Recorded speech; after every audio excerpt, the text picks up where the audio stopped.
Hello and welcome to March 2022 Birds of Essex. This is a pre-recorded session and no one's ever going to know we've done this before Christmas, are they, Steve? No. Are you sure? All our viewers are much too smart for that, aren't they? Oh, hang on a minute.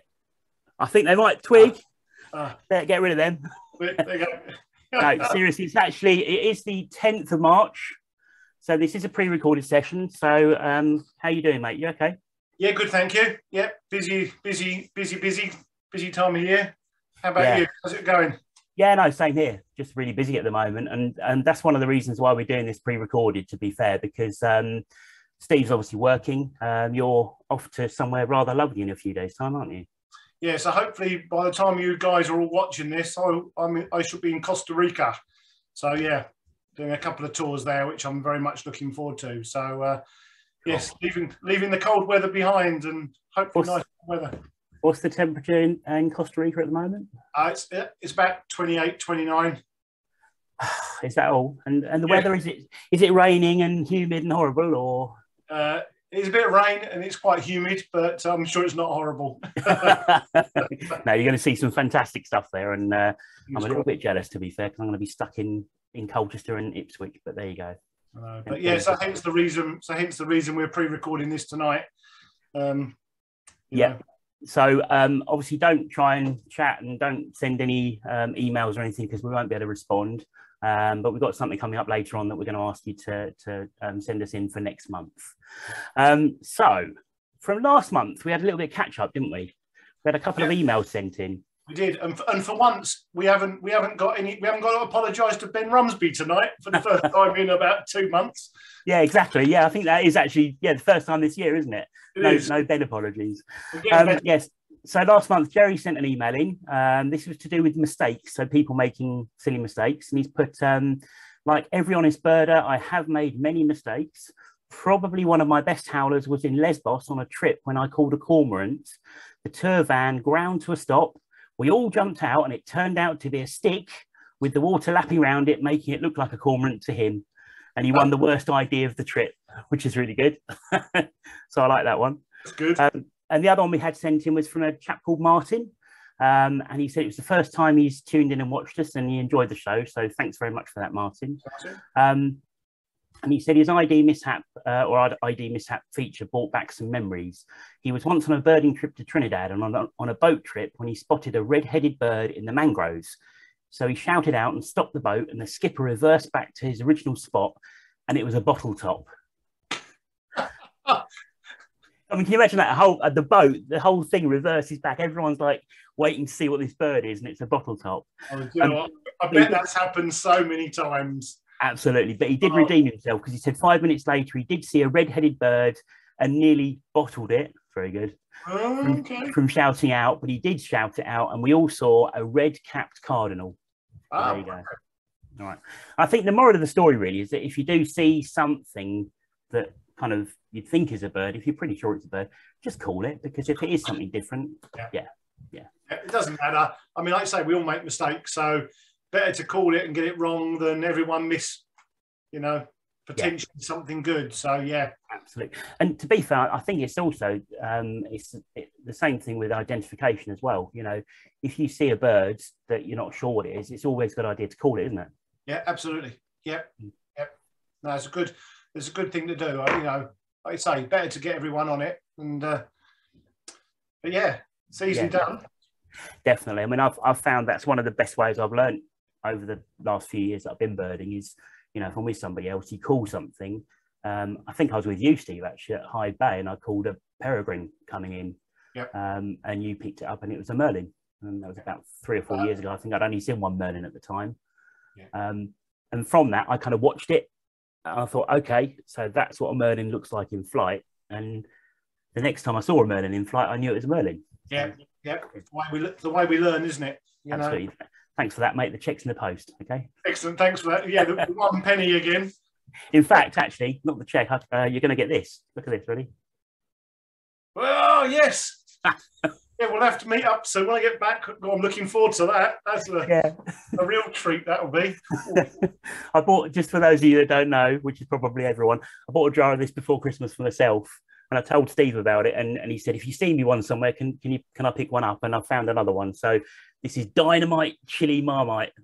So yeah, you either love it or you hate it, but it is really nice. Yeah, by the time we meet up, mate, it'll be out of date probably. Yeah, probably. Yeah, probably. Right. So what are we talking about tonight? Well, what you've been at? Well, yeah, we've got lots to chat about tonight. We've got lots of stuff about what's coming up in the next month. We've got little feature on the Stour Estuary. Yep. One of our new site guides, which is Matt's neck of the woods. So that'll be good. What else are we talking about? Well, we had an indoor talk this month. So we were back in the Quaker Meeting Hall in Chelmsford at the beginning of the month, and that was for the Journey of the Crane Part 2, presented by Ralph and Brenda Todd, and it was fantastic. It's good. You were away, unfortunately, weren't you? Yeah, I was away this weekend, so yeah. Couldn't make it. But it was a really, really good talk. I didn't actually see the first part of the talk, which was back in 2019, I think. Okay. But this basically took a journey around the world, pretty much. Of the 14 species of crane in the world, I think they've seen 11. Oh, wow. And it was basically the journey they've had around the world and all the different countries they've visited and places they've been and pictures, and it was fantastic. So that was this month's indoor talk. And then we've got more stuff coming up, haven't we? We've got a really busy next 4 or 5 weeks. Lots of stuff happening, within the society. So yeah, we've got what we got next. We've got a field trip next. Indoor meeting next on the 1st of April. We have, yeah. So if I just share my screen there, can you see that? Yep, I can. It's okay, good. So for anyone that hasn't used our website recently, Andrew Duca, our webmaster, redesigned the website about a year or so ago now. Yeah, must be. Yeah, time flies. Yeah, I think it was launched last June, wasn't it? And it's really, really clean, really easy to navigate, and there's lots of good stuff on here. So this is the homepage. You just go to Google and type in ebws.org.uk,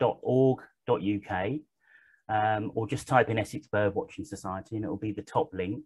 Yep. And you land on our homepage. And from the homepage, you can scroll down, and you can see some news and bits and pieces, and lots of features on here. But you've got information about the indoor meetings and the field trips. So as Steve was saying, if we click this, it tells you a little bit about where the indoor meetings are and the little, the small costs involved. It only costs £3 or £4 to take part, so it's well worth it. And Steve, you were talking about next month's indoor meeting, so there you go. Yeah, so brilliant. Yeah, I'm going to be a cracker. That is, for anyone that's seen any of Bill Costa's talks before, the photography is outstanding. It's well worth coming along to, and it's amazing subject as well, Australia. So yeah, lots of birds of paradise and bowerbirds, some nice colourful species, so definitely worth a visit. And that'll be it's always on the first Friday of the month. So next month it happens to fall on the 1st of April. So it's not a joke, it is definitely going to happen.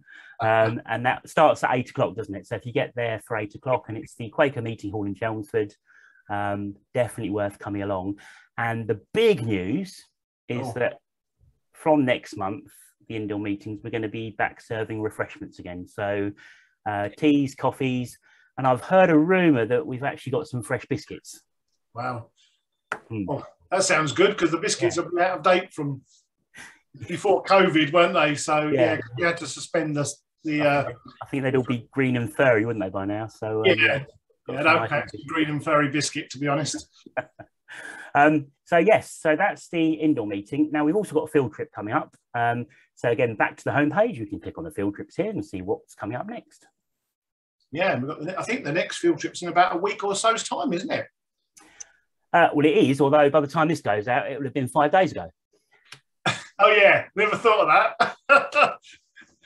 So from where we are on the 10th of March, we've got a field trip in 10 days' time. But the next field trip from when you're watching this is going to be the 8th of May. And that will be to Carlton Marshes, and that's a coach trip. And the coach trips normally depart from Chelmsford. And this one, because it's going up towards Lowestoft, it's going to be doing pickups in Stanway as well. So you've got all the information on the screen here. And hopefully the Wallasey trip that we will have done 5 days ago by the time you watch this will have been a really successful trip. Then there's another trip in June, isn't there, Steve? There is, yeah. So we're off to Lakenheath RSPB Reserve in June on Sunday the 26th. And if again, same, and I was going to say with Carlton Marshes as well, both Carlton Marshes and Lakenheath, fabulous reserves if you've never been to them before. They've both got visitor centres. The Carlton Marshes one's got a cracking cafe, so you can get a nice bit of cake and a cup of tea. And it's got hides, yeah, and the same as Lakenheath. I mean, the birding at both reserves is fantastic. I mean, and of course, prime migration time. Yeah, definitely. And the Carlton Marshes has been recently kind of refurbished, hasn't it? Because I've only been there once, to be fair. That was about, when was the American Bitten? Because I bumped into you, didn't I? 4 or 5 years ago, maybe? Must have been. I think that was the first ever Twitch that I did. Okay. And went up to Carlton Marshes, got there really sort of fairly early in the morning, expecting to see this bird straight away. And I learned a hard lesson that it can take kind of 8 or 9 hours for a bird to show itself. But yeah, got very cold, very hungry, very thirsty because I'd left everything in the car. But we did see it in the end, didn't we, for 30 seconds? We did. And yeah, because I travelled up independently and I left home thinking half an hour, I'll be home by lunchtime. I had the wrong clothing on. I had no food. I didn't have breakfast. Like, what was I thinking? But we saw it anyway. But yeah, as you said, yeah, the Suffolk Wildlife Trust have got this multi-million-pound grant to develop the area, and they've got there's reed beds, freshwater scrapes. So there's new hides. I mean, really good place to see bitters and marsh harriers. And I say, by the time we go in May, you know, there should be a lot of summer migrants coming through. So yeah, and all the details are on the website here of how to book your place. Yeah, definitely. So with any of the coach trips, you need to email Jerry. So you can email Jerry at jerry2johnson@aol.com, or you can even call him. The phone number's on the website there, 07775 663166. So if you want to come along to Carlton Marshes on the 8th of May or Lakenheath on the 26th of June, please contact Jerry and he will be more than happy to take a booking. It's very reasonable. I think it's about £20 per person normally. And it's a really good trip on the coach as well. A nice bunch of people. It's always a bit of fun on the coach, isn't it? Oh yeah, do you know what? It's great. I mean, I probably speak for you as well, but you miss the banter on the coach. Yeah, definitely. You know, we're all like-minded. You know, we all chat about birds and all sorts of stuff. You know, it's just great. So yeah, be nice to get back to the coach trips again. Absolutely. Now, while we're on the website, I'm going to keep this page up for a little while just to really familiarise people with the site. So one of the other things we've got coming up, which we have spoken about briefly before, but it's on the website here on the right-hand side, is the Rutland Bird Fair. And it looks like this is going ahead. We've already got over, I think there's around about 25, 30 bookings, Jerry was saying. So we've got over half a coach full. So it looks like this is going to go ahead. So if anyone wants to come on the coach trip to the new Global Bird Fair at Rutland or near Rutland Water, that will be on Sunday, the 17th of July. Again, please follow the link on our webpage. You've got details as to how you can book on here. Jerry's email address is at the bottom. And please come along. It's definitely going to be a good day. I think it'll be quite an interesting show, won't it? Do you know what? I think you're right. I think, you know, for those who have been before, the Bird Fair used to be a big event. And I think this is like a fresh start, you know, obviously with COVID, you know, lots of things have changed. But yeah, I'm very much looking forward to going to this. I think it's going to be a really good event. Yeah, definitely. And back to our homepage. So click the boat symbol at the top left just here. And the other things you can do on here, you've got, I'm not going to click on them all, but you've got access to our Facebook at the top left, Twitter feed, our YouTube channel, and you can even contact the Society, send us an email if you want to. You've got all the news items on here, details as to how to become a member, which we'll come to in a few moments' time. Latest sightings, where to go birding. So you can click on the link here and it's got a list of all the different sites, or not all of them, but some of the really popular sites throughout Essex. A couple of pages of those. And you can click on each one and it tells you a little bit more about the site as well. with a map reference and some of the species you're likely to see, which is really good. In fact, I haven't been to Two Tree for a while. So have you been there recently? Not since probably the end of last year, I don't think. But yeah, really good place to see. Really good place to see waders coming into roost on the lagoons. Definitely. So if you ever kind of have a day and you're going to go birding and you're not sure where to go, you can even use this section of the site and just randomly pick one of these locations to go to, and you never know what you're going to see. Absolutely. The other thing you've got on here at the top, you can click on About Us, and you've got the committee. Now, we've got lots of people that volunteer and give lots of hours of their time towards running the society, and everyone's listed on here. We're not going to read through everybody, but just really wanted to say thank you, didn't we? We did, yeah, because I mean, obviously, this is, you know, it's a big team that run the society. You know, we can't all, you know, we'll work as a good team, and yeah, it's just everyone's on the page here. Yeah. So again, just, you know, if anyone wants to get involved, there's always room for more volunteers for the committee. So if anyone wants to, you know, get involved with the society and give their time and help out, there's always stuff that people can be doing, whether it be helping with recording or sorting records, running part of the social media side of things maybe, or just getting involved on the committee meetings and inputting ideas with the future of the society. So please, if you're interested in that, send us an email and we'll see where we go. Right, I think that's probably about enough from the website. Let's just stop share screening there. So what are we going to talk about next? Where have you been? Where have you been? Well, yeah, I mean, I've not been around in Essex much the last few weeks since our last show. So I've done a couple of trips down to Somerset. I've spent 2 long weekends in Somerset. So I've got some, although they're not Essex pictures, I thought I'd just share some of the pictures of the birds we've seen. Yeah, brilliant. I've not been to Somerset birding, actually, to be fair. Oh, really good, really good. Fantastic. If you've never been before, it's a really good place to go, okay, especially in the winter. So one of the highlights of our visit was seeing this very dapper Drake Vikal teal. Very nice. Which was at a place called Grey Lake RSPB Reserve. So we saw this both weekends. Not particularly easy to see, but it was with thousands of widgeon and teal, and would spend most of its time asleep. But we were lucky it woke up for a few minutes. But yeah, cracker of a duck that is. Mm.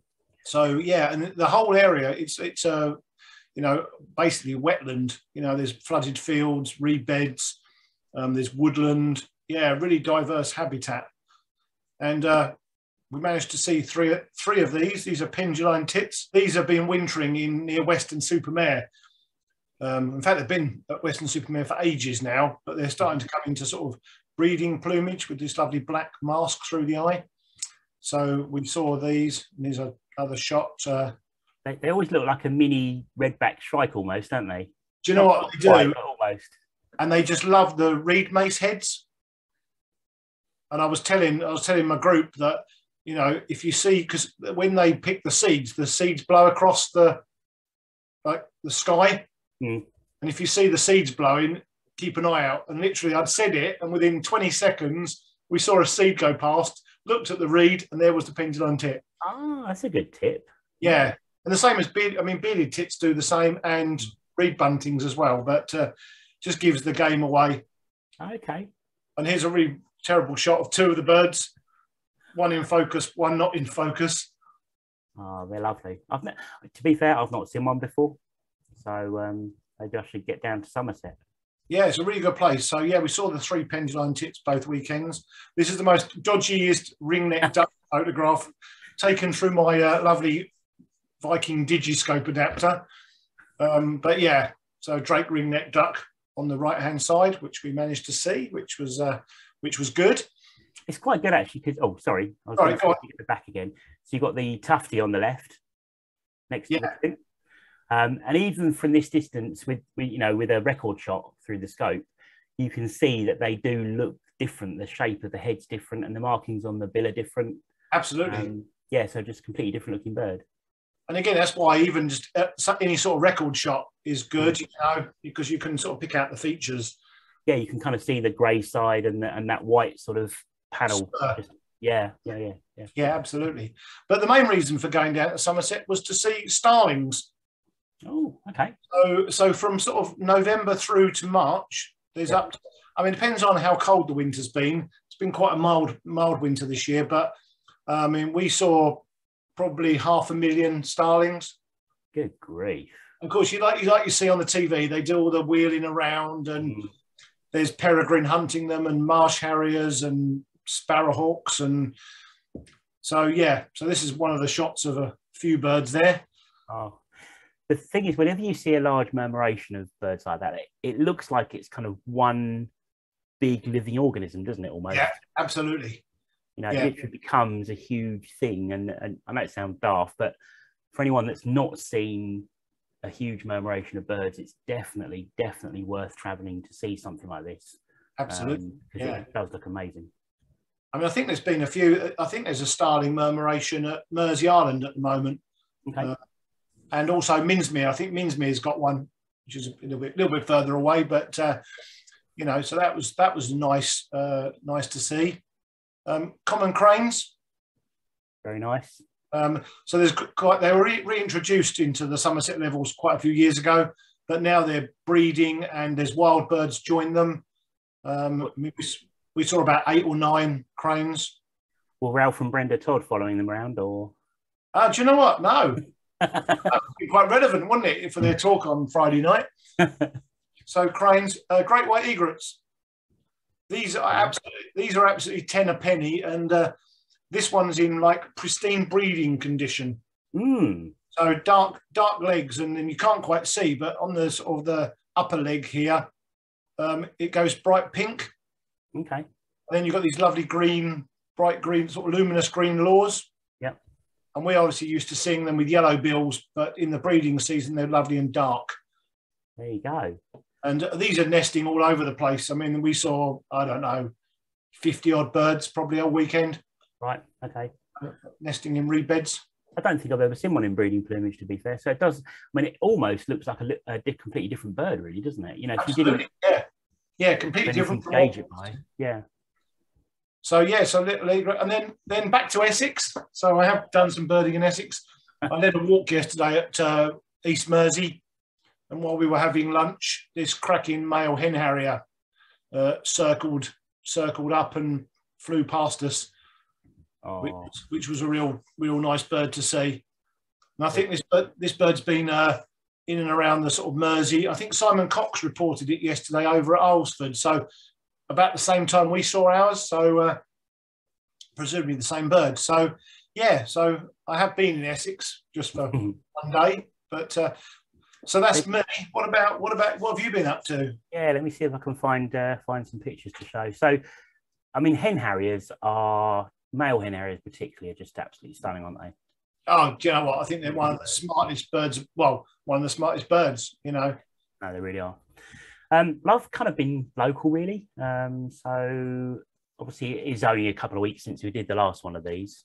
And I have actually been working as well, believe it or not. But I've been spending some time, obviously, around the corner at Ardley Reservoir. And what I've noticed is the birds are starting to show those kind of early signs of courtship behaviour. So you've got the great crested greaves that are starting to dance a little bit. And I've seen one or two with a bit of weed in their mouths as well. And they started to do that kind of courtship where they mimic each other. And in fact, this pair were doing the exact same thing. Obviously not quite got the synchronicity right, as you can see, but they're getting there. I was just going to say, Matt, that one on the right looks like it's been on some weed, I think. Yeah, I think you might be right, actually. Yeah. He's probably thinking, oh, God, not him again. Exactly, with the camera. I've got to put a show on now. Yeah. And then talking about putting a show on, this is actually a different bird. This was the other side of the causeway, but there was another pair. And this particular bird, as you can see, it dived down and rather impressively, it managed to catch a bit of lunch.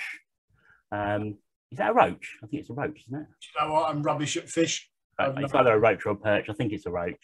The good thing is no one's in the chat to correct us, so we can say what we want, can't we? Exactly. not a pike, I know that. And at the same time as catching the fish, it managed to catch a little bit of nesting material as well by the looks of it, a bit of reed. So that's like a double whammy. So I think whoever was the lucky recipient of that must have been very impressed. Like meat and one veg then? Yeah, exactly, yeah. Buy one, get one free. And at the same time, this was literally at the same time, I heard all this sort of peeping, really high-pitched peeping calls. And I thought that sounds like kingfisher. And lo and behold, there's a male kingfisher, which was showing quite nicely. And the sun just reflected, it was a fair distance, so it's not the best quality picture in the world, but the sun was reflecting beautifully off those feathers on the back of the bird. And they just, you know, it's an incredible colour, it really is. And this is a male bird because it's got pretty much an all black lower base to the bill here. Yep. Tiny bit of red on there, but it's pretty much all black. And then I realised why there was so much calling going on, because a little bit to the left was the female bird. So the base of the bill on the female, as you can see, is kind of a pinky colour. And they always say that the female's got her lipstick on. I don't know if that's politically correct nowadays to say that or not. I'm not sure, but that's the way that I remember it anyway. So yeah, they were there, and I've seen them there 2 or 3 times actually, same place. So maybe, you know, it might be a bit of activity going on there. Then these actually, again, like you, Steve, are not all in Essex. So these were taken up in Suffolk. So I work in Ipswich, and one day about a week and a half ago, I had to actually incinerate some stuff in an incinerator, funny enough, outside. And I volunteered to do the task, obviously, because it was a nice sunny day, and I thought, while I'm guarding the incinerator very carefully, I could have my camera with me and be looking up in the sky at the same time. And in the space of about an hour and a half, I had a Sparrow Hawk. Again, this was a long way off, but this is a male Sparrow Hawk. You can just about make out the orange markings on the breast of the bird here. And then I put my bins down and camera down, and one of my colleagues came through to see how I was getting on. And I said to him, I've just had a Sparrow Hawk up there. And he said, no, I mean with the incinerator, how's that going? And I said, oh yeah, that's going fine. But then he wanted to see where the Sparrow Hawk was. So I kind of pointed out to him and said, it's that dot up there, and raised my binoculars up. And I said, oh, no, that's not a Sparrow Hawk. It's now turned into a peregrine falcon. Oh, wow. Which was quite good. So that was literally about 2 minutes after the Sparrow Hawk. And then 10 minutes later, I had a nice buzzard come kind of flapping low overhead, probably wanting to see what I was burning, I don't know, but yeah. And it just shows, really, I mean, literally, seriously, in the space of an hour and a half in the middle of town, okay, yes, I was genuinely stood guarding an incinerator, but at the same time, I was looking up, and the stuff's there, isn't it? Yeah, absolutely. I think there's a lot. I mean, obviously, as a birder, you know, you do try and keep your eyes to the sky, but there must be so much stuff that goes over, you know, especially on days like, you know, days at the moment. You get nice, clear, light winds, blue sky, lots of stuff going, you know, moving at the moment. Absolutely. And then just to finish with a little trip to Aberton a few days ago. And again, back to the courtship. So these 2 teal, you've got the male on the left, female on the right. And the male came in quite close to the female, and you can't see it from the photograph, but he was bobbing his head. You know, when ducks kind of go up and down, they do that little courtship ritual. So he was doing that, and I thought, okay, I'll keep an eye on them. And a few moments later, there was a bit more activity going on, so a little bit of early breeding activity there. So, yeah, quite fun. And at the same time, we saw this little bird, so not quite as good as your proper Vikal teal, 50%. but this is the Aberton Vikal Eurasian teal cross that's been around for a little while now. But it's starting to look really smart, actually. It's got some really lovely coloration in here, and kind of a punky hairstyle as well, which I quite like. That's a cracking shot, that is. That's a smart bird. I mean, you know, like you say, I know it's been around for quite a long time now, but that lovely breast spotting is amazing. It's quite a vocal little thing as well. It sits there kind of peeping away, you know, doing its little call, which I can't do, but Teal have got the sort of like that kind of thing, isn't it? Yeah. Just like that. And then on the way home from Aberton, I went to Copthall. Okay.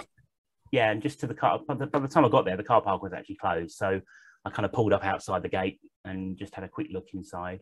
And obviously in the distance, I managed to spot this short-eared owl. That I think he was probably more keen on watching me than I was watching him, but he was definitely giving me the eyeball. And yeah, I thought that was quite a good way to end the day, really. That's really good. Yeah, always nice to see it. Nice to hear that they're still around down there. Yeah, well, I think there was actually 2. And I think there's still been 3, I think somebody's had down there, haven't they? 3 or 4. So yeah, it's really good. Right, yeah, so that's me done, really. So what are we going to do next? So membership. Membership, okay. Society. So we hope you're all members that are watching this. But if you're not a member, over to you, Matt. Oh, crikey. Okay, right. So you can join. Let me just share the screen again. Here we go. Back to our website. So again, from the homepage, halfway down, you've got Become a Member. Find out more. So you can click here and it tells you everything you need to know about the society. There's a bit of history on here and also how to join. So there are 2 memberships that we offer. We offer an adult membership for £16 a year. And we offer a junior membership for £4 a year. That's for under 18s. And the adult membership is really, really worth it. So what you get, obviously you're a member of the society. You can post your sightings and photographs on the website. You get to watch me and Steve and got all the updates as to when we're going to be doing this and all the other society activities as well. Plus, for your £16, you get a copy of the Essex Bird Report. We've done this before, I know, but I can't tell you how good this is. It's literally a Bible of everything that happens in Essex birdwise. This is the 2019 report. The 2020 report is due out in the next month or so, I think, isn't it? Absolutely, yeah. It's at the printers now, so yeah. So for all the members watching, you'll be getting that on your doorstep shortly. And for anyone who's not a member, as Steve said, if you do join, you're going to get one of these as well as 2 of these. So this is our Essex Birdie magazine. This is basically all the content in here is contributed by members of the society. So all the photographs, all the articles, there's some sightings and updates in the back of the journal to show you what's been going on since the last journal. And these come out every 6 months. You get one for the spring, summer, one for the autumn, winter. I got that the wrong way around. One for the summer, autumn, and one for the winter, spring, sorry. But they are absolutely fantastic. And the good thing with this is any members that are out there that want to contribute, we will always look at your photographs and articles, and there'll be a place for them. Yeah, so absolutely. It's worth joining, isn't it? Yeah, I mean, it's 20 quid's worth of publications for £16. So yeah, no brainer, really. In my book, that's a no-brainer. So yeah, definitely got to be worth joining. And the other thing, just again, quickly going back to the website, you have got on here, there are links to details on Essex birding on the left here and previous issues. And it tells you what were in the previous issues. And you've got all the articles. And in fact, on the older issues, you can even look at a PDF. So if you want to catch up on older issues of Essex birding, you can do so on the website. And it's the same with the bird report as well. There's a section on the right hand side of the homepage, about halfway down. It's here. Same thing, you've got the previous bird reports and the older ones are on here, and it shows you all the articles that were in the bird report. You don't get a PDF for the bird report because it's too big to download. But if you're interested in buying one of these, we should have back issues available. Are they £10 each? Yeah, they are. Yeah, so it's well worth it. So basically what we're trying to say is if you're not a member, join. It's really, really worth it. And more than all of that, it's a really good community, local community with loads of stuff going on. Excellent. So yeah, brilliant. Thanks, Matt. So now the next part of the show is Matt's going to be doing a roundup of what's been seen in Essex during the month from south to north. So it's been a busy month. So yeah, we're looking forward to that. Thanks, Steve. So some of you may have noticed that I've changed my t-shirt. That's because this is now the 23rd of March. So I'm doing this just a couple of days before we go live to hopefully get the sightings as up to date as possible. So I'm sat here doing this and Steve's in Costa Rica watching resplendent quetzals. Not sure who's drawn the short straw there. I'll leave that to you to decide. Anyway, shall we get on with it? So I've got some pictures to hopefully accompany this. So the first one, here we go, is of a female Merlin. This was taken by Liz Huxley on the 5th of March at Hanford Water. And there's still been the odd Merlin popping up through the month, along with hen harrier and short-eared owls, obviously generally in coastal locations. I doubt whether they're going to be around still into April, but you never know, worth looking out for. We've had red kites that are becoming far more numerous as they're spreading around the county, I guess looking for areas to breed. And also ravens are starting to become a little bit more widespread throughout the county as well in the spring. At the end of February, Mo and Dave down at Alresford had a bittern at Sunny Mead Farm, which is a really great sighting. Although I have been told that Dave saw it and Mo didn't. So sorry about that, Mo. Probably a sore point, but let's move on. There's been water pipit at East Tilbury from the 3rd of March. We've had white-fronted geese still early in the month. There were 54 at Wallasey on the 3rd. There were some at Tollesbury Wick, and James Hudson took a lovely picture of one of those birds. Really nice bird, obviously the Russian white front with the pink coloured bill there. And I actually had a couple 2 or 3 days ago at Catawade, which is quite good. And I think they're still around as well. So they're a little bit late, but always nice to see. There's been 3 or 4 spoonbill at Wallasey since the 3rd of March. So that's really good. And they're still lingering. They were there on Sunday at the recent field trip that we did. Little ring plovers have been coming into the county. So I think the first bird was seen at Tilbury on the 5th of March, and we've had birds seen at Aberton and Fingering Hoe. This is actually a picture I took on Sunday before the field trip at Aberton. So they're in the county now. Again, really beautiful little birds, well worth looking out for, as we said earlier on. Little stint we've had at Tilbury on the 11th of March, and then there was one at Fingering Hoe the next day. Red-breasted goose popped up again at South Fambridge on the 12th of March. Gannets, Paul Brayshaw at Frinton had 552 gannets going through on the 13th of March. So obviously gannet passage is underway, and 552 in a day. Although they were distant, that's a really good number. Next up, we've got black-necked greaves. So we've got some black-necked greaves back in the county. I can't disclose where they are, but this picture was taken by Paul Chamberlain on the 17th of March.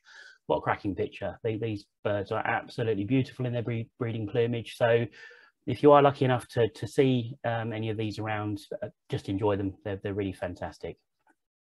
Back to Frinton, sandwich tern was seen on the 16th of March. So I think that might be the first one in Essex for the year. And then at the Naze on the 18th of March, there was a wheatear reported by Brian Combs. Again, I think that possibly is the first wheatear for Essex for the year as well. Then we're going back to Tilbury. So 18th of March, we had 6 Garganey turn up at Tilbury. So this is a picture taken by Jan Lewis. Thanks for sending that in, Jan. And you've got 5 drake birds, obviously the right-hand 5 with the massive white eye stripes, and then the female bird on the left. So it's quite funny. Steve and I recorded our things to look out for literally about 2 weeks ago. And since then, some of these birds have started to arrive. Black Brant at the Naze on the 22nd of March. So again, that was seen by Brian Combs. And then even today, being the 23rd of March, as I said earlier on, we've had little gulls. 4 little gulls turned up at Stansted Airport Lagoons. And there's been at least 4 little gulls at Aberton as well. So well worth looking out for the little gulls. They're going to be making their way through. Look out at your local reservoirs, bodies of water, up the rivers, you know, even down the coast, of course, and you may well find little gull. And finally, Aberton has still got 2 Slavonian grebe. There's a couple of redneck grebe that have been on and off throughout the winter. Yellow wagtail, first yellow wagtail reported by Daryl Rhymes there on the 22nd yesterday. And today we had spoonbill turn up at Aberton, so hopefully they may breed again, which would be really great. And I've noticed lots and lots of chiff-chaff singing, and I had my first singing blackcap yesterday, which was really nice, and I know that a few of you have had some already as well. So keep an ear out for all those lovely singing migrants, and hopefully we'll get some more good sightings over the next few days and weeks before next month's Birds of Essex. Right, I think that's me over and out, and back to the show. Thank you.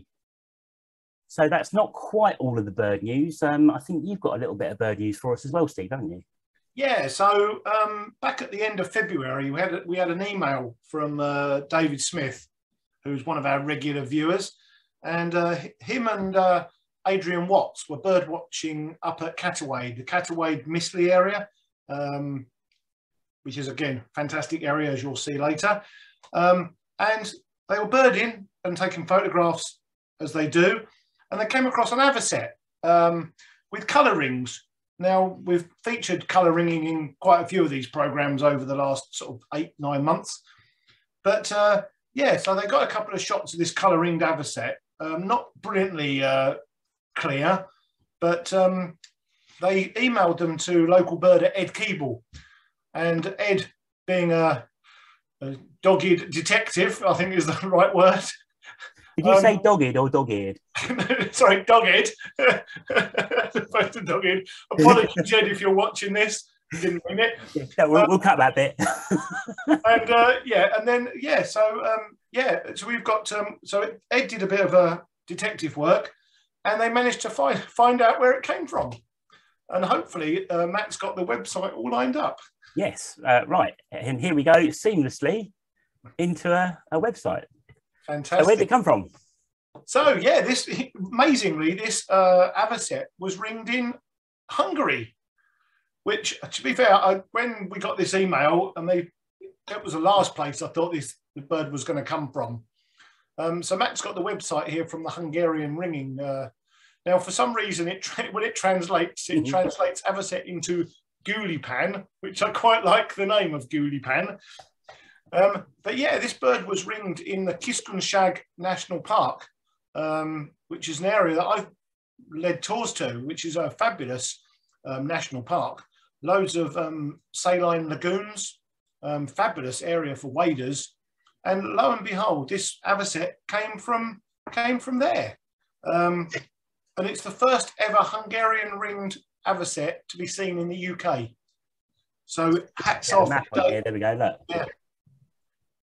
Yeah, so you can see from this map that it was ringed in Hungary, and then it headed off sort of northwest.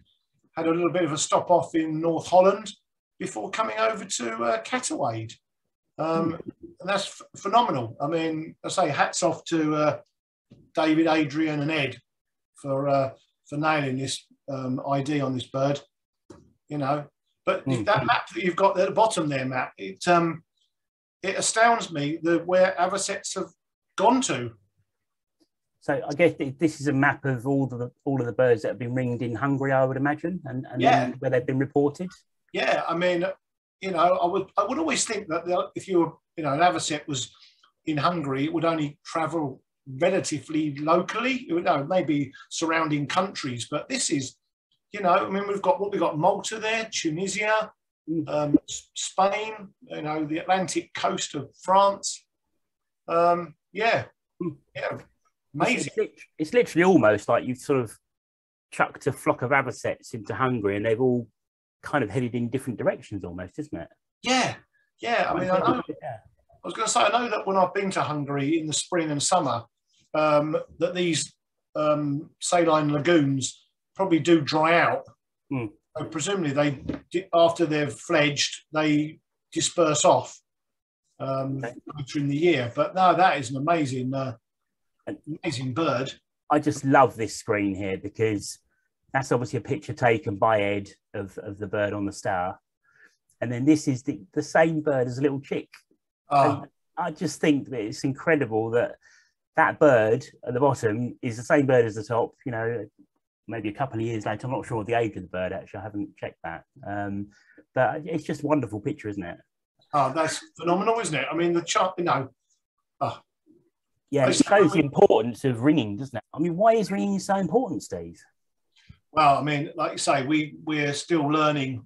I mean, we think we know where the birds are coming from, but we obviously, with this avocet, you know, who'd have thought it had come from Hungary, you know? So, yeah, ringing is really important. But if you're out and about and you see a colouring bird, we've got a really handy YouTube video on our YouTube page. Okay, let me see if I can share the page. Hold on 1 second. So if you go onto YouTube, just search for Essex Birdwatching Society or click the link from the homepage of our website you saw earlier, and you'll see our YouTube page. And we've got lots of stuff on here. We've got some identification guides and the birds of Essex that we've done in the past, and some of the online talks that we've had since the pandemic started. And down towards the bottom of the page, there's a how-to playlist. And if you look along here, lots of different things. And one of these is this one here, how to report ring birds. If I just click it very quickly, I won't start it going, but basically this was a video that you did, wasn't it, Steve? It was, yeah. So within our Birds of Essex programme, we've done a few pull-out features. We did one on bird ringing, just to give people an insight of, you know, what to do if you find a ring bird, and how to report it, and, you know, what you get back from the ringing programme. So it's a really important part of work, you know, part of the scientific work. And I say this can be found on our YouTube channel. And if you're not a subscriber, please subscribe to it as well. So you'll get notified when we upload more of these type videos. Yeah, just click the subscribe button, or sometimes it's a little bell I think you can click on. And yeah, you'll always be notified as to what we're doing. So that's fantastic. Fabulous. Yep. And like I say, I mean, the Stour Estuary is an amazing and blazing place for birds. Yeah, definitely. You know, well, from the area around Misty to Catawade is just brilliant, and now we've got a nice one of our monthly site guides that we've done. We've featured Aberton, the first one. We headed down to Rainham Marshes for our last February one, and now we're heading north to the sort of Misty Manningtree area, which happens to be Matt's local patch. Yeah, thanks, Steve. So tonight we're going to be talking about part of the Stour Estuary from Misty Key in the east through to Catawade in the west, with Manningtree sandwiched in between. And it's a really lovely area to go birding.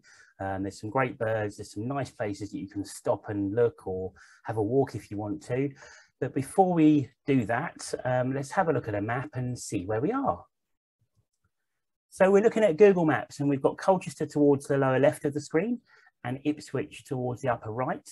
The Orwell runs down from Ipswich, of course, and joins to the Stour. And the Stour runs from east to west into Misty and Manningtree, and then up to Catawade. So let's just quickly go to the satellite view and zoom in a bit. So there's Misty to the east, Manningtree to the west, the walls in between, Hog Marsh Island, the railway, the White Bridge, and Catawade Marsh to the top left. But we're going to have a closer look at these now. So as you can see, Steve has done another one of his fantastic maps with a little blob showing you each of the areas that we're going to be covering, as well as a blue line showing you the path if you want to walk. So you've got H is Misty Key to the east, and all the way through to A, which is Catawade Marsh in the west. And the blue line goes off the side of the map, and you can even walk all the way through to Flatford if you want to. It's a lovely walk. But we're going to start at point E in the middle of the map here.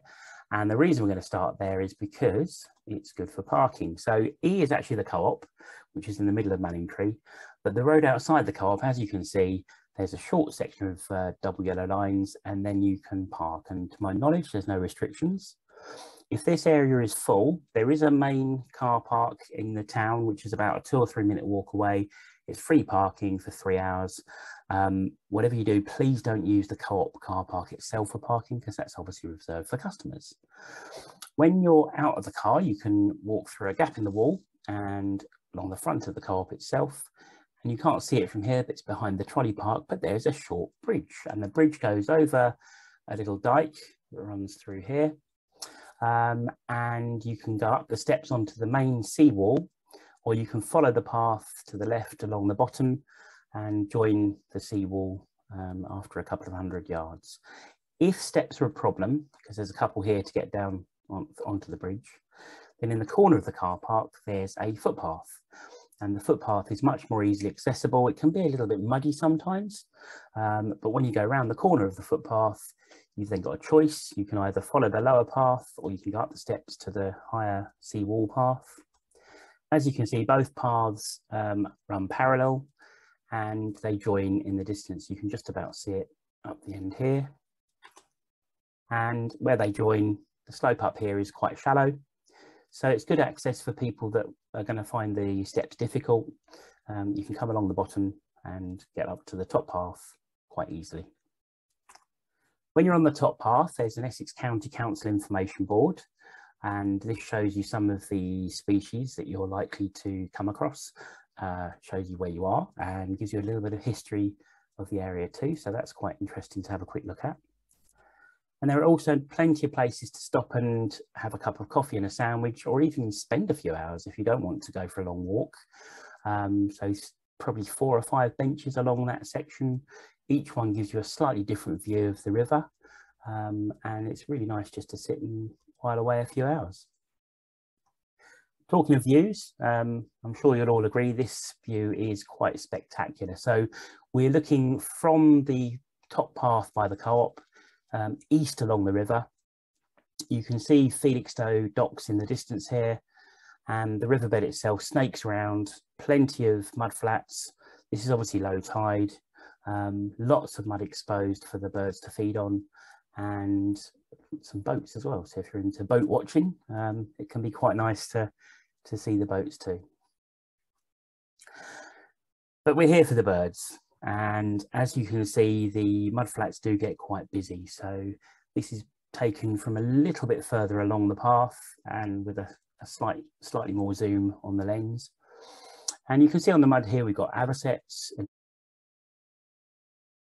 the water, we've got common gulls, we've got black-headed gulls. There's a crow or possibly a jackdaw just here.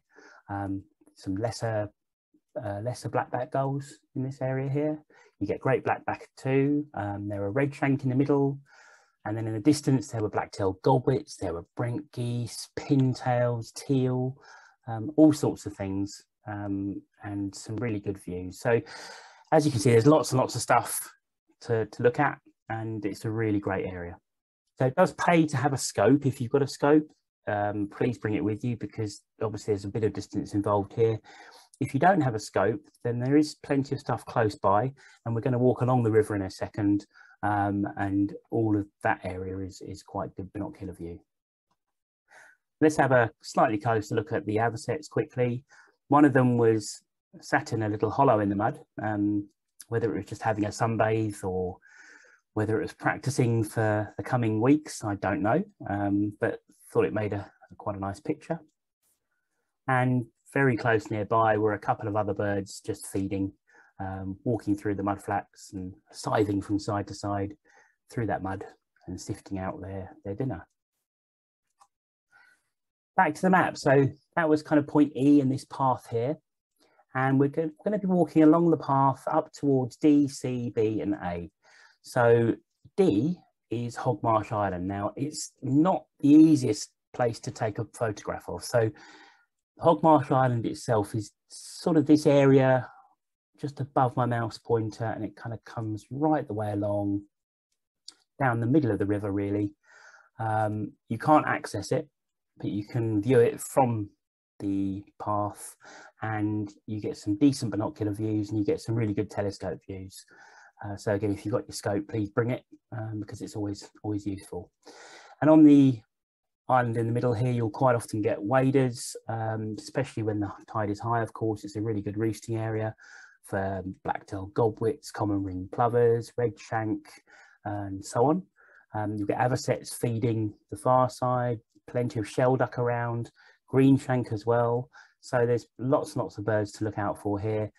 And you'll even maybe get kingfisher up the far end. There's some posts that they like to sit on, and quite often you get kingfisher fly along the sea wall itself, so you can get some close views if you're lucky. And this is a view just a little bit further along to the east, really. So you've got the path running here, the riverbed snaking round. That's a railway bridge that we're going to walk under in a minute. We're heading kind of over here to go through to the splodge. But yeah, it's some really fantastic views, nice close waders and wildfowl, and lots of stuff to find and look at. Instantly, it's worth looking at this pylon as well. Sometimes you might get a peregrine or a buzzard or something sat on the pylon. This is looking across to Hog Marsh Island, so that's a second railway bridge. The one that we've just been looking at is to the left of the picture here. And there are some good views to be had, as I mentioned before. Bring your scope, and lots of areas to scan. Lapwing, golden plover, you know, lots and lots of things, not during the winter, of course. So you never know quite what you're going to find. From the same location, if you turn round and look back towards the town, this is an industrial area just here, worth scanning the rooftops. You never know, you might get a black redstart if you're lucky this time of year. But there's a reed bed along here, and the reed bed is quite often teeming with finches and sparrows and starlings. You'll get goldfinches, and I've heard Chetty's warbler in there. It always looks good for maybe a bearded tit or something. And reed warbler, of course, in the summer you'll hear them chuntering away as well. So don't forget you've got the area the other side of the path to look at as well. So now we're going to head under that railway bridge I mentioned, and we're heading for C, B and A. So this is the railway bridge that we mentioned before, and there's a slope down to it, and it's always wet underneath here. So you can have a blisteringly hot, lovely sunny day, and there'll always be a bit of mud, maybe a puddle in the middle there. So just mind your footing. But when we go through the other side of the bridge and look to the left, we're going to see the splodge. Now, when I first started birding this area, I had no idea where the splodge was. But as I said, if you go through that tunnel, walking east,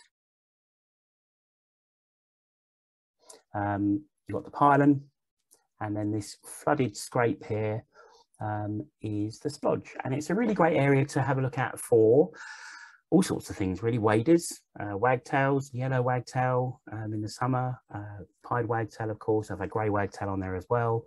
Green shank it's quite good for in the winter. Snipe, teal, shoveler, little egrets. You can get anything really turn up on here.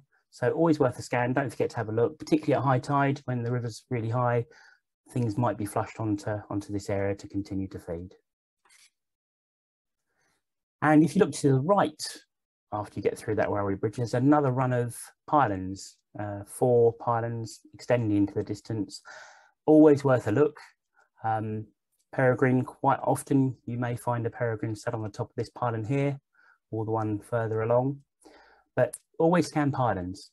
Pylons are always a really, really good place to check for your raptors. And then you can see the white bridge from here as well. So this is the white bridge, and this area is quite good to, again, check for the waders, but also for little grebe. So for some reason, little grebe, when the tide is high, they seem to love, particularly in the winter, they love this area here for feeding. And I've had a dozen, 15 or so, just bobbing around and feeding away. So have a scan of that area. I think we had pectoral sandpiper turned up there last year in the autumn. So you never know what's going to turn up anywhere. And again, worth a scan. Well, walking further along the path towards the white bridge, there's a pillbox just on the left. And that is a really good place to stop and set up your scope and have another look at the splodge, because you get to see a different angle. So we were looking at it from the left-hand end here, looking along. And this is kind of looking across the splodge now. So this is the islandy bit in the middle, which you can't see behind here from the other end. But looking at it from the top of this pillbox, you can see if there's anything lurking in this corner. And quite frequently, especially in the winter, of course, you're going to have green sandpiper in that corner. So worth having a look. Back to the map. So that was C, which is the splodge. Now we're going to go to the white bridge, which is point B.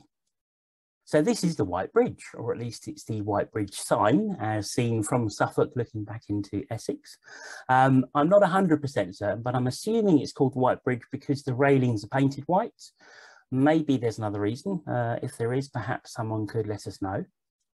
And if you look west from the bridge, you're looking up the river, and this is the view you get. So the river's snaking away.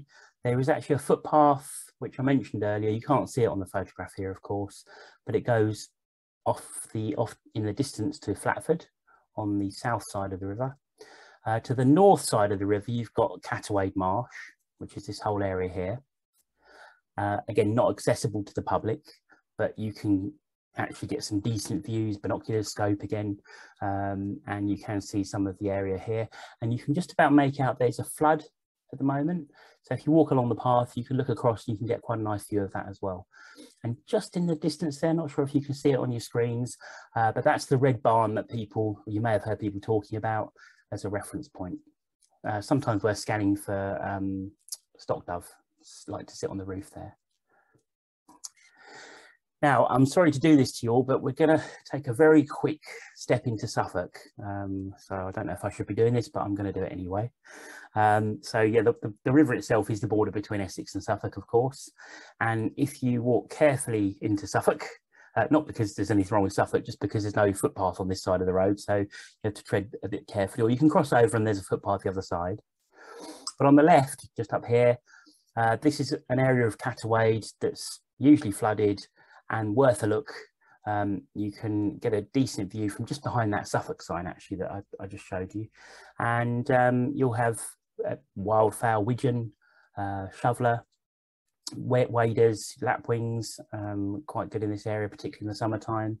And it's a really nice area just to stand and have a look at, and you never know what you're going to see. Marsh harrier as well. I marsh harrier over there quite regularly. And here's another view of Catawade Marsh taken from the bridge. You can probably tell I didn't take this the other day. This was a misty morning a couple of years ago, I think. But lovely area, plenty of different habitat here. You can see there's often livestock grazing, keeping the grass nice and short. I've had lots of yellow wagtails here last year. I think there was 10 to 20 yellow wagtails, little flock in the autumn, just getting ready to go. Snipe again, you quite often get on the edge here, and all sorts of different things can pop up. Stone chat, meadow pipits, maybe reed buntings, so worth a scan and just a nice area all round really.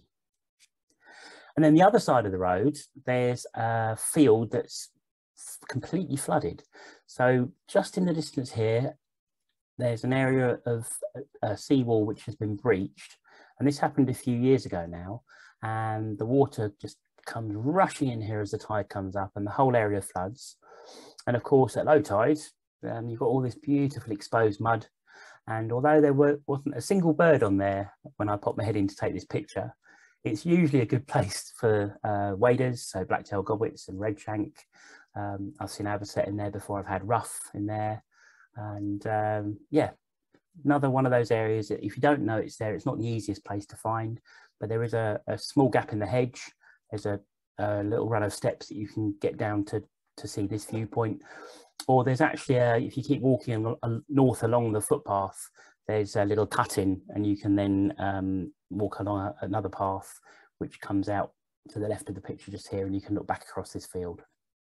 Okay, so that's E, D, C, B and A all done, and we're going to be heading to F, G and H in a moment. But before we do, let's have a look at some of the birds that I saw while I was walking from E to B.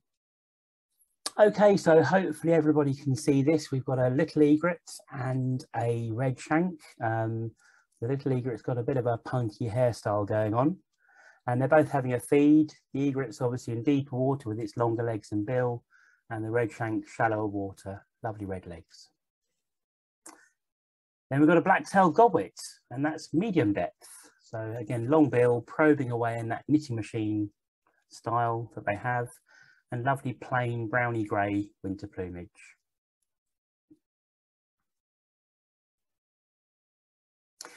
Then there was a family of common ring plovers. That was younger birds with a paler brown plumage. And then an adult bird next door, just fluffing itself up in the sun. Then I had a couple of shell duck were dabbling around in the mud, and there was a group of teal close by. And if you watch, one of the shell duck here really doesn't like the teal, so it chases a couple off there. There's a male teal to the left, feeling brave and still feeding quite close, but the shell duck sees him off as well, and then they both carry on feeding. Just made me laugh. Then we've got Avocet. Now, this Avocet was feeding, scythings from side to side, as I mentioned earlier. If you listen, the alert went up. Redshanks, Avocets calling, and I wondered why they were calling. Looked round to my left. There was a red kite. There was actually two red kites at the same time. I got some distant footage of one of them. And again, you can hear the Avocets. Not happy at all that this bird was nearby.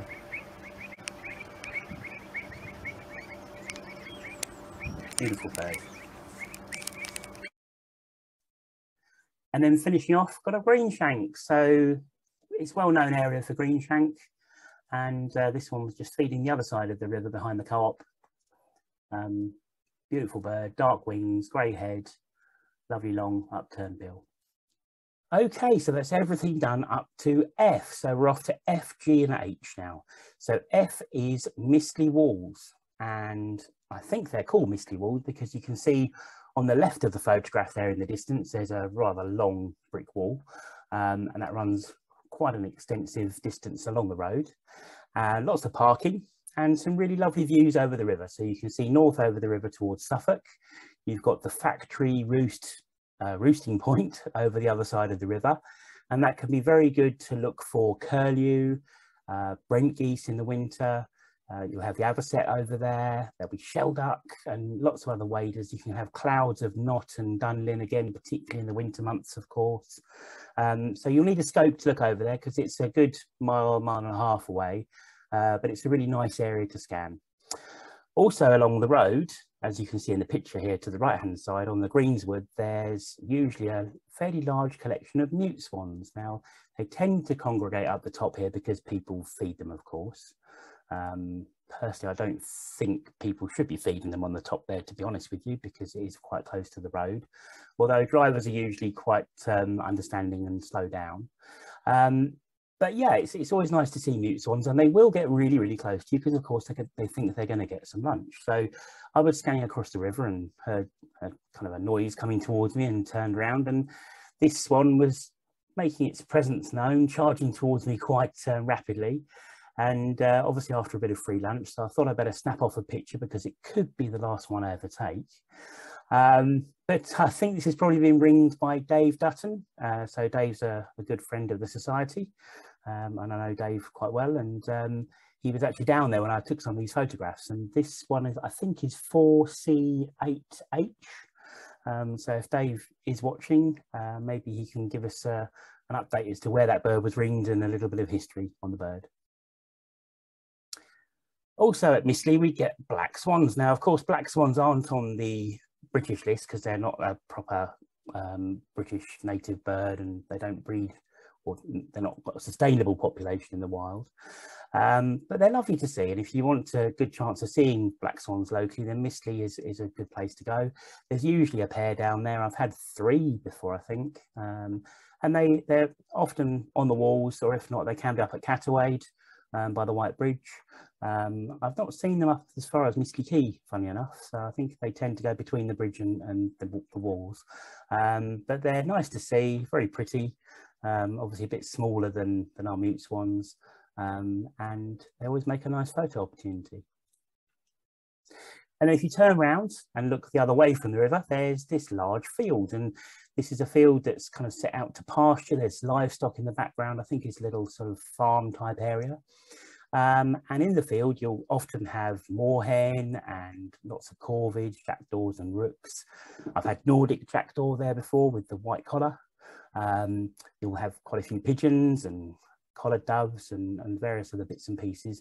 And above my head when I took this photograph, there's quite a decent sized rookery, and there's lots of activity at the moment. There's adult birds coming to and from the nests carrying large twigs, and plenty of calling and that type of behaviour going on. So it's going to be good to keep an eye on the nests down there over the next few weeks. And then also in the field, there was a family of Egyptian geese. And I think these are probably the first young birds I've seen all year. So you've got the male bird in the middle there with the white head, the female just to the right. They're both obviously guarding and making sure the chicks are nice and safe.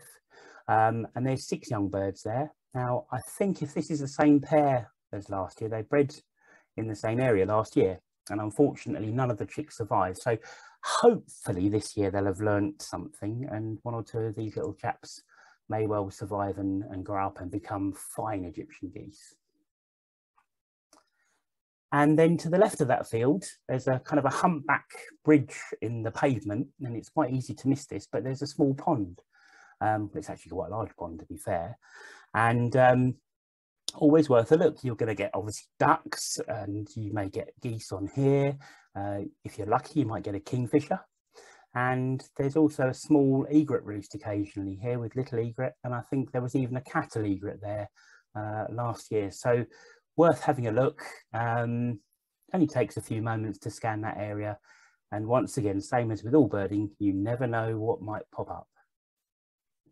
But we're going to finish off by turning around and having a quick look at the view you get both up and down the river from the walls.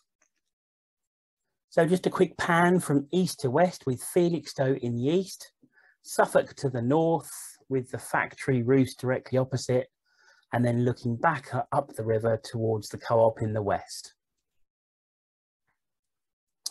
Okay, so that's everything up to G done, and you can see on the map the little pond that we were looking at earlier on is just here.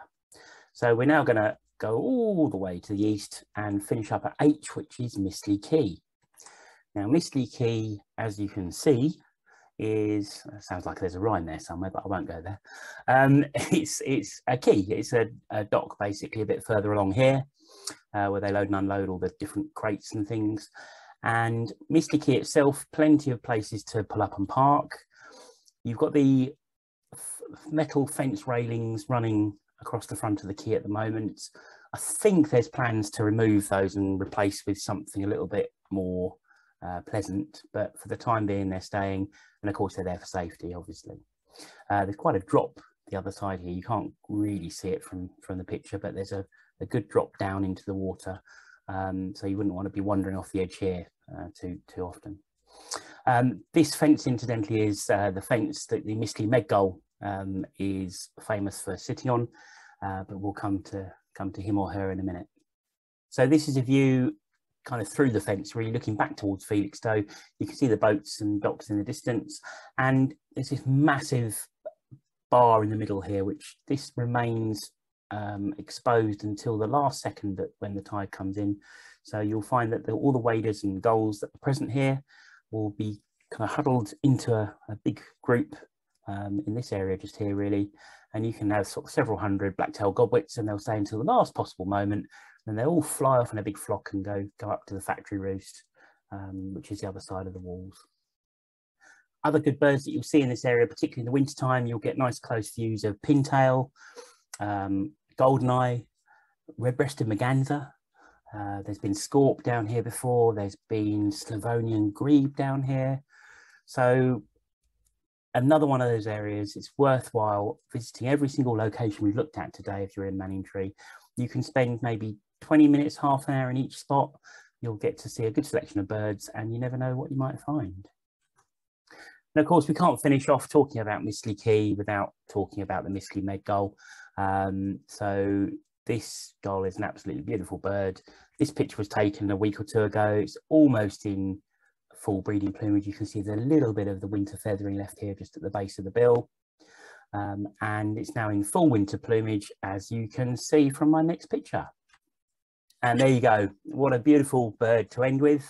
The Misty Gull in full breeding plumage, jet black head, lovely white wings. And I love the way that the little feathers on the front edge of the wing here, almost like ailerons on an aeroplane, just kind of catching the wind there to guide the bird round as it swoops after the black-headed gulls, trying to nick their bread. So that's it. Quick guide to Misty, Manningtree and Catawade. Hope that's been useful, and thanks very much. Excellent, Matt. Well, it was really, really good. Yeah, I mean, if you've not been birding in the Stour, now's the time to go. Yeah, really good time. Waders are on the move, and summer migrants are arriving. So yeah, that was brilliant, Matt. Well done, mate. Really good. So speaking of summer migrants, well, what are we going to be looking forward to in the next few weeks? Well, yeah, so we've obviously got spring migration around the corner, and we've picked half a dozen species, haven't we, that we can look out for. Yeah. Yeah. So if I'll bring up some pictures, maybe you can talk us through these, Steve. Yeah, absolutely. So yeah, so obviously one of the first migrants back, especially on the Essex coast, is wheatears. It'd be so nice to see these back again. You know, it only seems a few months, end of October or beginning of October, that they were gone. But, you know, they've been all the way down to Africa, and now they're heading back again. So, yeah, one to look out for. in all habitats, coastal and inland. This is a sort of a female or immature bird, but yeah, well worth looking out for that white rump as they fly off and land on a fence post. So yeah, quite an upright looking bird as well, aren't they? They're sort of bobbing around and quite distinctive. Exactly, like I say, yeah, very, they tend to sit very upright, and the males are lovely, sort of grey backed with this sort of black mask through the eye. So that would be really nice to catch up with wheat ears. So what else are we expecting to see? Oh yeah, well, I mean, look at this. I mean, that's a nice splash of colour, isn't it? So yeah, yellow wagtails. Yeah, definitely. I can't wait to see these again, because we get the grey wagtail obviously through the winter, don't we, in this area? Because they go off to breed in the sort of northern climes and up in the mountains in Europe and stuff, don't they? They do. And they're replaced by the yellow wagtail. So just a bit brighter, isn't it, really?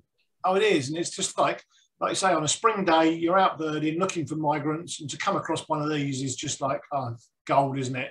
Literally. Mm-hmm. You know, certainly the reservoirs and the coastal areas are going to be the best spot for these. I mean, Aberton's probably the main spot, you know, but you've got places like the Naze, Gunners Park, even your local patchmate, Ardley, you know, worth keeping your eyes out for those. I took this picture at Ardley Reservoir. There's normally yellow wags there, and I think I had them breeding there 2 or 3 years ago. Lovely. There was young birds there as well, which is nice. But yeah, like you said, Aberton, it's kind of around or between Billett's Farm and Wigborough Bay. That field there, the sheep field, is a good place to look, isn't it? Yeah, really good. And then up to the Layer de la Haye Causeway. Yeah.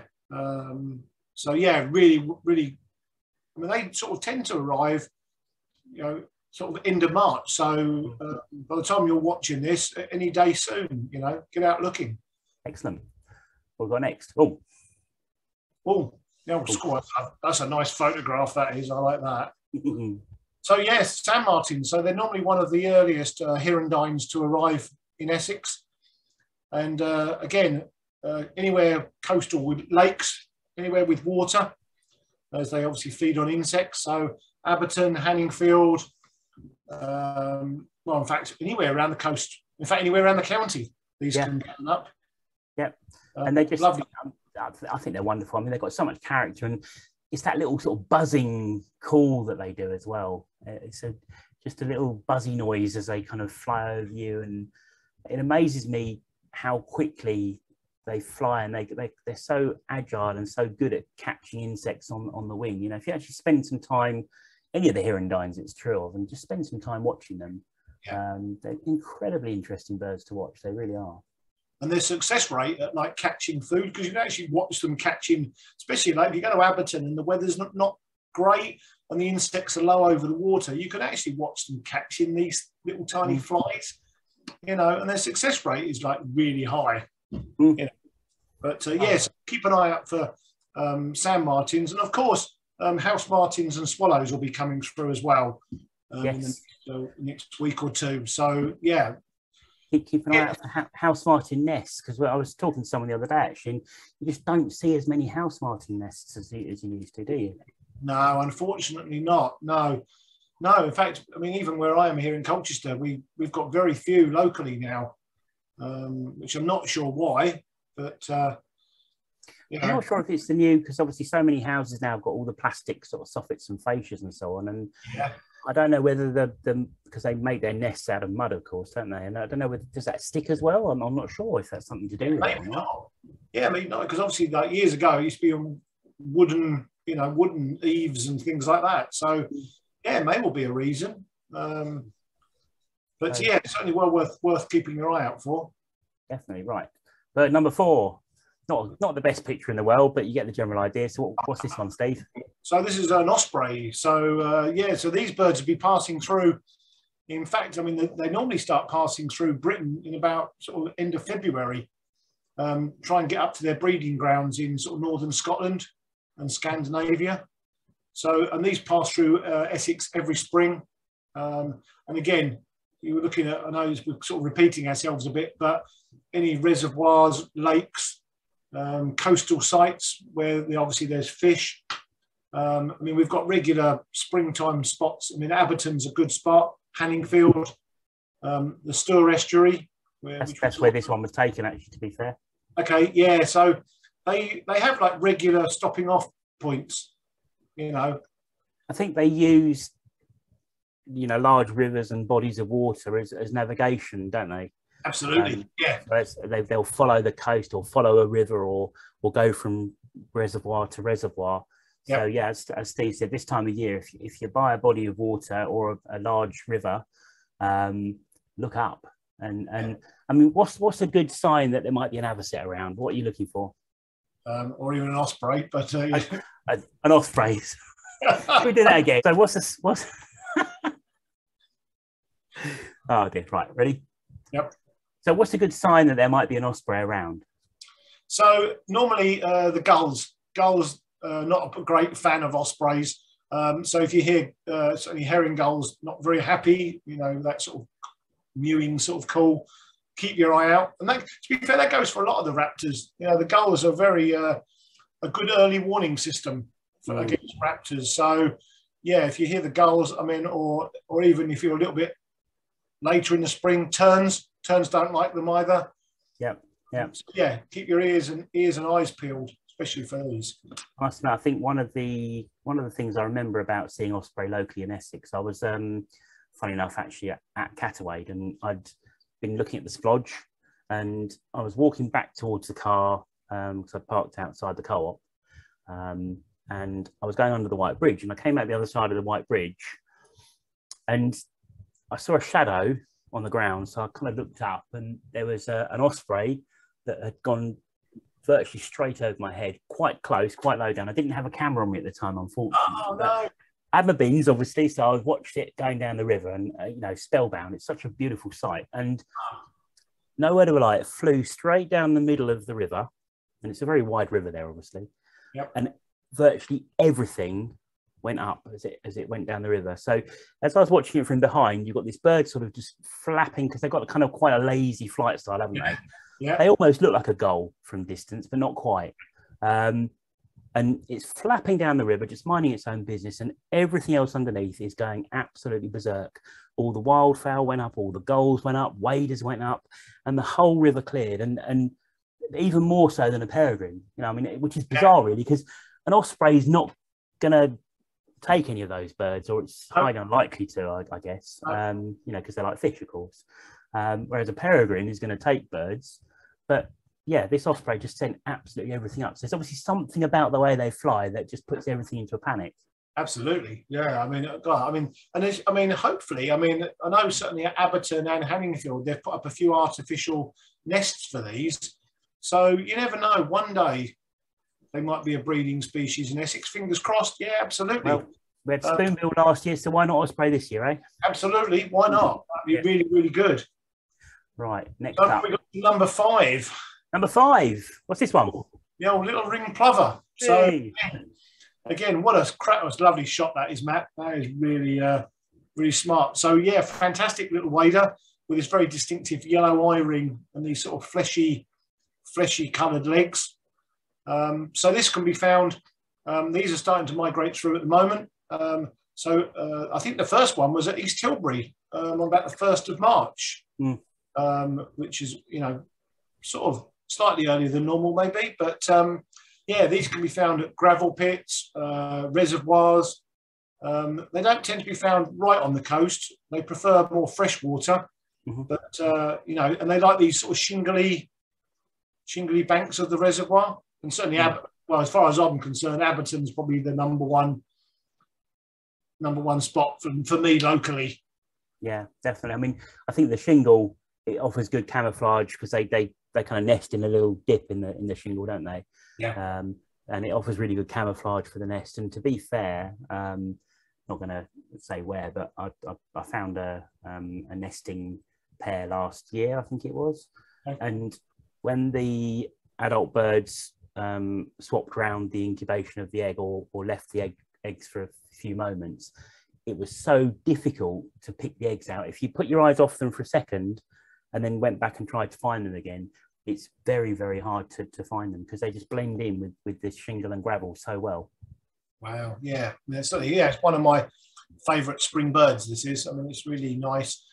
And when they start arriving, they do this wonderful sort of butterfly display flight, which is well worth keeping an eye out for. So yeah, there's lots to look out for in the next few weeks. And then we've got our final species.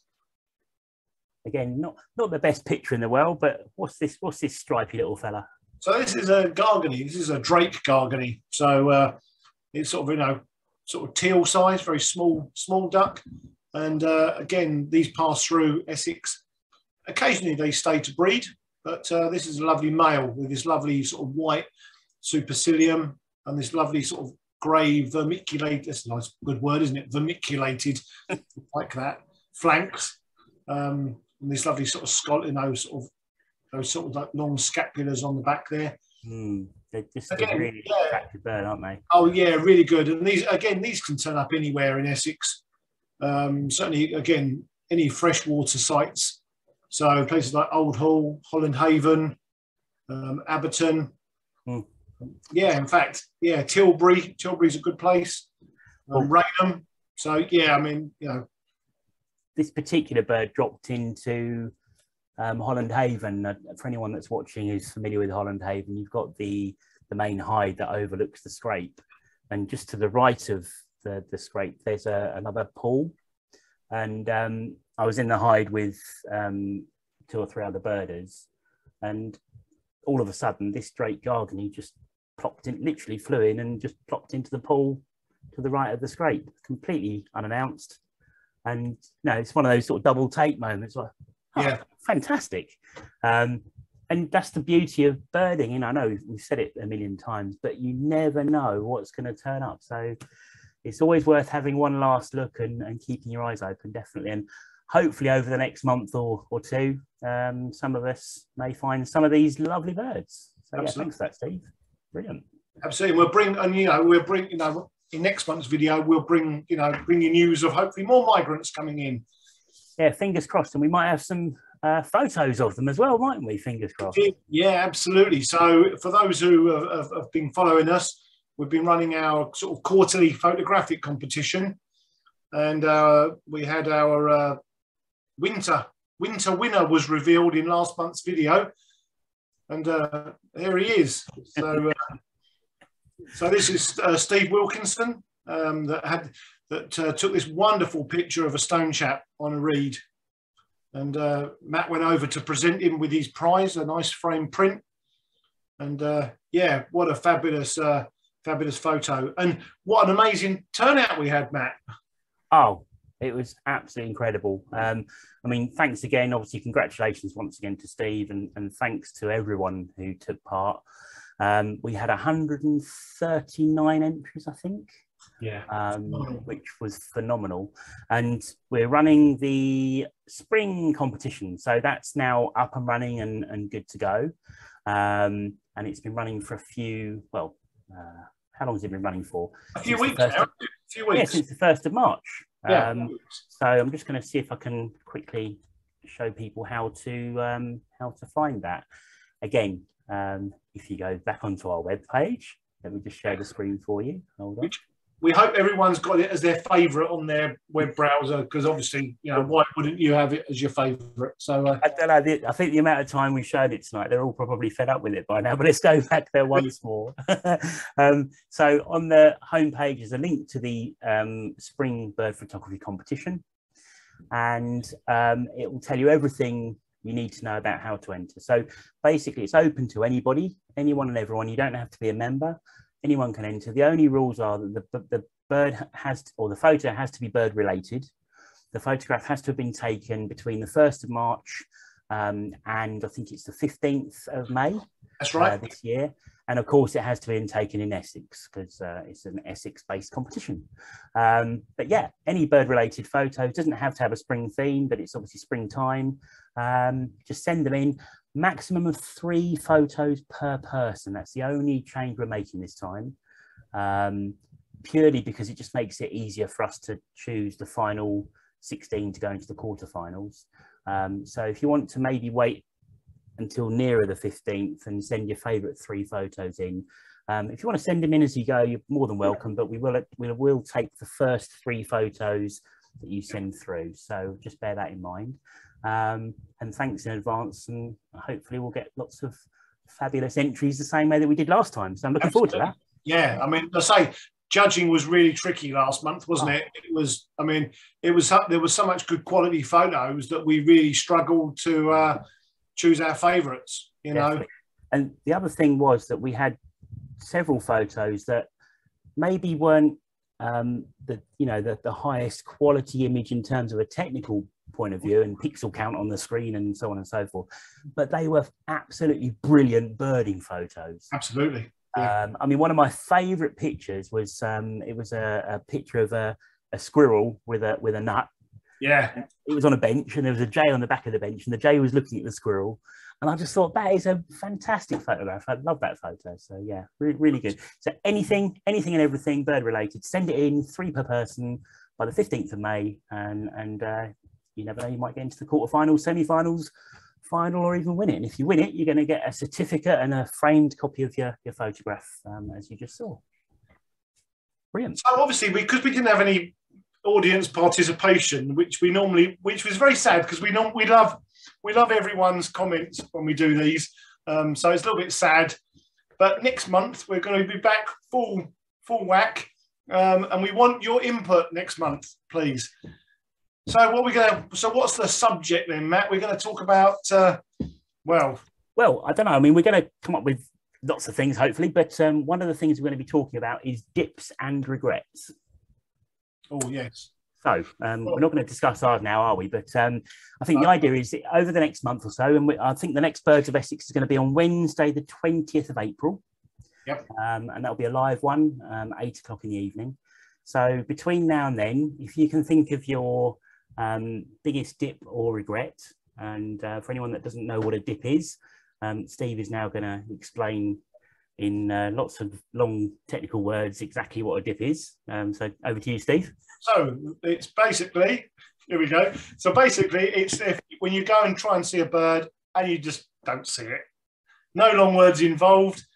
It's the disappointment of, like, you know, whether you drive 5 miles or 50 miles or 500 miles, you know, the anticipation's there. Here we go, I'm going to go and see whatever. And then you get there and someone says, should have been here 5 minutes ago. Which I'm sure we've heard that quite a lot of times. So yeah, that's a dip. Yeah, and what have you missed? You know, what bird did you want to go and see? And you said, no, I'll go another month, and then. Yeah, I think. Well, yeah, well, I can think of at least one or two in recent times, but you know. These things happen, don't they? I mean, life happens around birding, and sometimes you're not able to go and see the things you want to go and see, and there's all sorts of reasons, but we can discuss that next month. What else have we got coming up next month? We've got I have no idea what we've got coming up next month. That's it, isn't it? I think so at the moment, actually. Yeah, no, we're going to have all the roundups, we're going to have all the news, we're going to have pictures, we're going to think of something between now and then. If you're watching this at the end of March and you want us to talk about something at the end of April, send us an email. If you've got any suggestions, send us an email and we'll see if we can cover it for you. And obviously, meanwhile, don't forget, we've got the indoor talk on Queensland, Birds of Queensland, and that's on 1st of April in Chelmsford. And I think that's about it, isn't it? It does, yeah. Time's flown again, hasn't it? It's like, made it, yeah. Brilliant. And hope everyone's enjoyed it. Sorry, there's not been the feedback tonight, obviously, but you know, work does happen, and we've all got lives to lead as well. So we hope you've enjoyed this. I don't think we've missed anything, have we? No, I think we're all covered, and we look forward to seeing everyone on Wednesday, the 20th of April. Yeah, and I'm going to be moping around Colchester in the sort of early springtime drizzle and gloomy, horrible weather that we tend to get in this country. Oh, don't make me feel bad. Seeing some plain old, boring old birds and bits and pieces, while Steve's in lovely Costa Rica seeing some wonderful, colourful, exotic, incredible birds. No, seriously, I hope you have a great time, mate. Hope you enjoy it. And see you next month. Yeah, thanks. Yeah, and I look forward to hearing what you've been up to, and see you next month. Yeah, brilliant. Yep. See you later, everyone. Bye. Good night, guys. Good night, everyone. Bye.